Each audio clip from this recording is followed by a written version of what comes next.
Hi all welcome to Cricreena. IPLന്റെ mini auction ഇപ്പോൾ പൂർത്തിയായിട്ടുണ്ട്.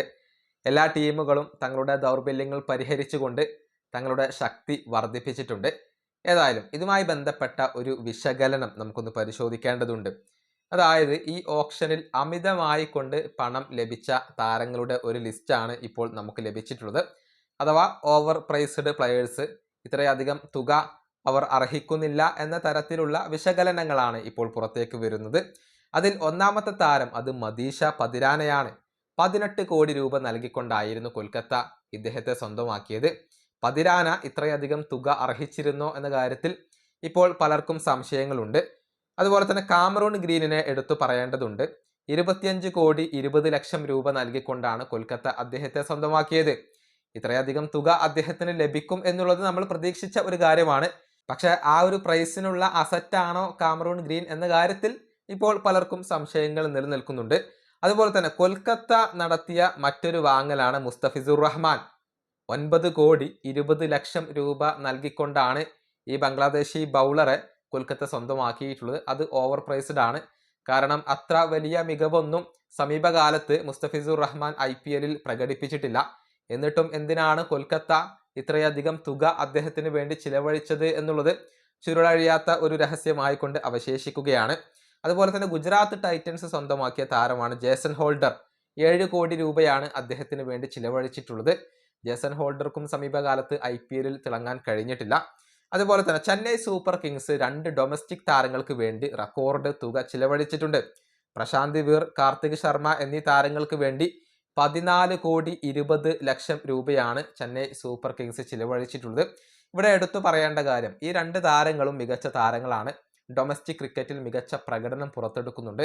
പക്ഷേ ഇത്രയധികം ഒരു വലിയ തുക ഈ തുടക്കഘട്ടത്തിൽ തന്നെ അവർ അർഹിക്കുന്നുണ്ടോ എന്നുള്ളതാണ് പ്രധാനപ്പെട്ട ഒരു ചോദ്യം.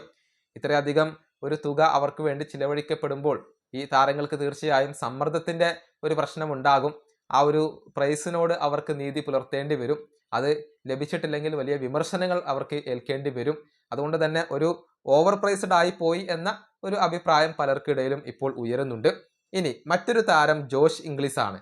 ഈ താരത്തെ പഞ്ചാബ് റിലീസ് ചെയ്യാനുള്ള കാരണം നമുക്കെല്ലാവർക്കും അറിയാം. അദ്ദേഹത്തിന്റെ വിവാഹമാണ് വരുന്നത്. IPLലെ 4 മത്സരങ്ങൾക്ക് മാത്രമാണ് അദ്ദേഹം ലഭ്യമാവുക. അതുകൊണ്ടായിരുന്നു PBKS അദ്ദേഹത്തെ റിലീസ് ചെയ്തത്. പക്ഷെ 8 കോടി 60 ലക്ഷം രൂപ നൽകിക്കൊണ്ടാണ് LSG അദ്ദേഹത്തെ സ്വന്തമാക്കിയത്.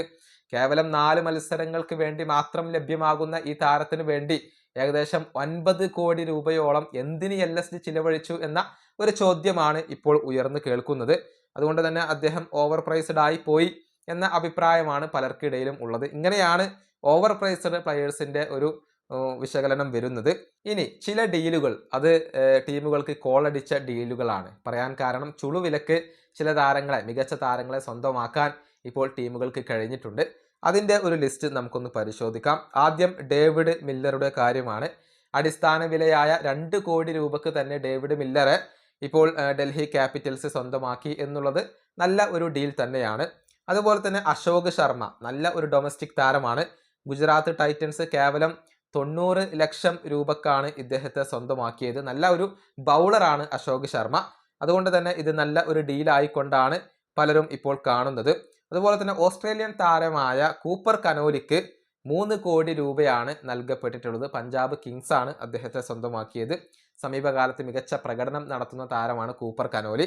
അതുപോലെ തന്നെ മാത്യു ഷോട്ടിനെ ചെന്നൈ സൂപ്പർ കിങ്സ് സ്വന്തമാക്കിയത് 1.5 കോടി രൂപക്കാണ്. നല്ല ഒരു ഓൾറൗണ്ടറാണ് മാത്യു ഷോട്ട്. നല്ല ഒരു ഡീൽ തന്നെയാണ് അവിടെ CSK നടത്തിയിട്ടുള്ളത്. കിൻഡൻ ഡീകോക്ക് കേവലം 1 കോടി രൂപക്കാണ് മുംബൈ ഇന്ത്യൻസിന് ലഭിച്ചിട്ടുള്ളത്. അതായത് അടിസ്ഥാന വിലക്ക് തന്നെ ഡീകോക്കിനെ പോലെയുള്ള ഒരു താരത്തെ ലഭിച്ചു എന്നുള്ളത് നല്ല ഒരു ഡീലാണ്. അതുപോലെ തന്നെ ജോർദാൻ കോക്സിന്റെ കാര്യം എടുത്തു പറയേണ്ടതുണ്ട്. കേവലം 75 ലക്ഷം രൂപക്കാണ് RCB ജോർദാൻ കോക്സിനെ സ്വന്തമാക്കിയിട്ടുള്ളത്. നല്ല ഒരു ബാക്കപ്പ് ഓപ്ഷനെയാണ് ചെറിയ വിലക്ക് ഇപ്പോൾ RCB സ്വന്തമാക്കിയിട്ടുള്ളത്. ഇങ്ങനെയാണ് കോളടിച്ച ഡീലുകളായിക്കൊണ്ട് പലരും വിലയിരുത്തിയിട്ടുള്ളത്. ഏതായാലും ഇതുമായി ബന്ധപ്പെട്ട നിങ്ങളുടെ അഭിപ്രായങ്ങൾ നിങ്ങൾക്ക് കമന്റ് ബോക്സിൽ പങ്കുവെക്കാം. ഈ വീഡിയോ അവസാനിപ്പിക്കുന്നു. അടുത്തൊരു വീഡിയോ കാണാം.